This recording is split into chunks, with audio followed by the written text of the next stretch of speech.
Just went into a courtyard, sat down with them. There was all this kind of incense and stuff sort of floating around. It was, in fact, The golden age of rock in the 1970s saw Led Zeppelin rise to godlike status. At the peak of their power, stadiums trembled beneath their feet, and millions worshipped their sound. They seemed untouchable, larger than life. But behind the thunderous music and dazzling performances, a darker story unfolded. Inside dressing rooms and recording studios, a silent war brewed, a power struggle that would eventually fracture the heart of the band. For decades, fans idolized the dynamic between Robert Plant and Jimmy Page, the golden-haired, charismatic frontman and the enigmatic, mystical guitar wizard. But what if that partnership was more fragile than anyone imagined? Today, Robert Plant breaks the silence, sending shockwaves through the rock world with revelations of bitterness and conflict that haunted the band from the start. Jimmy Page was the architect of Led Zeppelin, the mastermind behind its signature sound.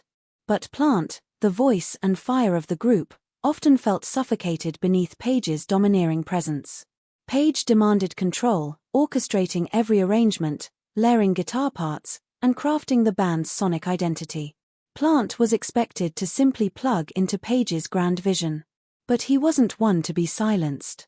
He craved creative freedom, yearned to express his own evolving musical tastes, and over time, resentment took root. The tension came to a head during the recording sessions of Asterisk Houses of the Holy Asterisk and Asterisk Physical Graffiti Star. These were no longer collaborative efforts, they were battlegrounds. Plant pushed for more personal lyrics, for a sound that reflected his shifting inspirations. But Page resisted, clinging to the band's mystical, blues-driven origins. Every argument, every compromise, chipped away at their bond. To fans, Plant was a golden-haired demigod. But within the Zeppelin machine, he felt like a second-class citizen. The real power lay with Jimmy Page and manager Peter Grant. Page controlled the set lists, the production, even the band's image. Plant was merely the mouthpiece for Page's genius. Behind the scenes, Plant seethed.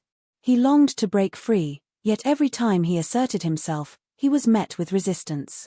Even on stage, the imbalance was glaring. Page's guitar solos would stretch endlessly while Plant stood idly, waiting. The rift widened with every performance. Eventually, it became unbearable. And then, tragedy struck. In 1977, Plant's 5-year-old son, Carrick, died suddenly from a stomach virus. The loss hollowed him. Music, once his sanctuary, now felt meaningless. Every lyric, every note, became a cruel reminder of what he had lost. He wanted to disappear, to grieve without the burden of being Robert Plant, the rock god. While Plant's world crumbled, Page's response was chillingly detached. He couldn't understand why Plant would consider stepping away. To Page, Led Zeppelin wasn't just a band, it was his legacy, his kingdom, and nothing, not even grief, should interfere with that. His insistence that the show must go on felt inhuman. Plant never forgot that coldness. It shattered whatever trust remained between them.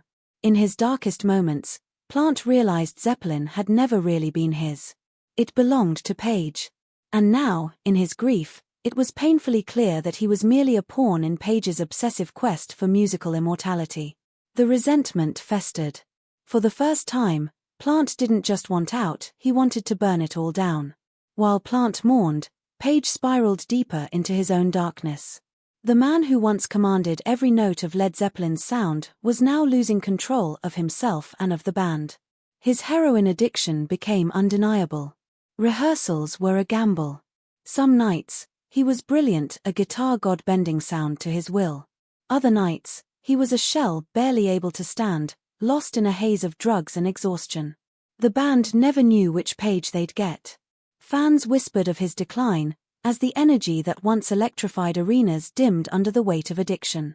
But it wasn't just the drugs that distanced Page from the band. His obsession with the occult deepened. What once seemed like quirky curiosity had turned into a consuming fascination. He surrounded himself with esoteric texts and dark rituals. His purchase of Aleister Crowley's infamous Boleskine house added fuel to rumors, whispers of black magic, eerie energies, and bizarre ceremonies. Some bandmates brushed it off. But others, especially Plant, were disturbed. Spiritually grounded, Plant grew increasingly uneasy. Was Page cultivating a persona, or was there something darker behind the veil? The band was no longer just about music. It had become a battle for power, for control, and for something far more sinister. And Plant wanted out. Jimmy Page's infamous fascination with the occult became even more intense in the late 1970s. He had already purchased Aleister Crowley's notorious Boleskine house, a mansion steeped in dark history and eerie rumors. Whispers of bizarre rituals, black magic, and sinister energy surrounded him. Robert Plant, who had always been more spiritually grounded, found himself increasingly disturbed by Page's obsessions. Led Zeppelin was no longer just about music, it had become a theater of power, control, and something far more unsettling. Plant wanted out. By the early 1980s, the rift between the two men was irreparable.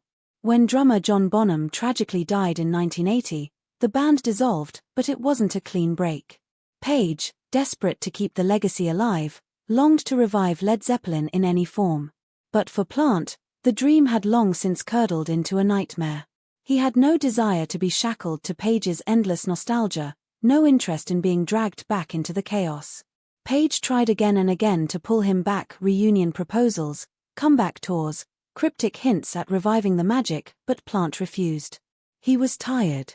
Tired of being overshadowed. Tired of the dysfunction. Tired of being a ghost trapped in the ruins of a once mighty empire. He yearned for his own voice, his own story, something apart from Led Zeppelin's heavy legacy. And that refusal, for Page, was the ultimate betrayal. For Plant, it was survival. One man clung to the past. The other ran from it, leaving behind a band that had once ruled the world but had slowly destroyed itself from within. But Page's conflicts didn't end with Plant. The turbulence in his life extended far beyond their strained partnership. Over the years, he clashed with bandmates, fellow musicians, and even those closest to him, leaving behind a trail of broken relationships and unresolved resentment. John Paul Jones, the band's quiet but essential backbone, spent years in the shadows while Page and Plant soaked up the spotlight. His contributions were often overlooked, his voice silenced, and the resentment festered. When Page and Plant reunited in the 1990s, they didn't even invite Jones, an exclusion that felt like a final insult. For Jones, it wasn't just hurtful, it was betrayal. Page's difficult nature continued into the 2000s when a promising collaboration with the Black Crowes fell apart. Used to being the uncontested leader, Page clashed with the band, his need for control suffocating any creative freedom. The partnership collapsed, leaving yet another failed chapter in his career. Legal battles over Led Zeppelin's legacy also haunted Page. Accusations of plagiarism surfaced, with lawsuits claiming that iconic Zeppelin riffs were lifted from obscure artists and repackaged without credit. What was once hailed as musical genius now faced scrutiny and suspicion. Page found himself defending his legacy in courtrooms rather than on stage, his reputation slowly eroding. But perhaps his greatest battle was not with critics or collaborators, it was within. Despite commanding thousands on stage, Page's personal life spiraled into isolation. His obsession with secrecy built walls that even his family couldn't penetrate. Relationships faltered. Addiction deepened. And the man who once bent sound into magic found himself increasingly alone, a ghost of the guitar god he had once been. Today, Led Zeppelin remains one of the most legendary rock bands in history. But the wounds left by its internal struggles never truly healed. Plant and Page may exchange polite words in public, but the past still lingers, unspoken but heavy. For Robert Plant, Led Zeppelin was a chapter, glorious, chaotic, and painful. For Jimmy Page, it was everything. His entire identity remains tethered to it. To the world, they are immortal icons. But behind the curtain, they are simply two men, forever bound by music, conflict, and a shared past that refuses to be forgotten. And now, with Plant finally breaking his silence, the truth of Led Zeppelin's turbulent history is clearer than ever.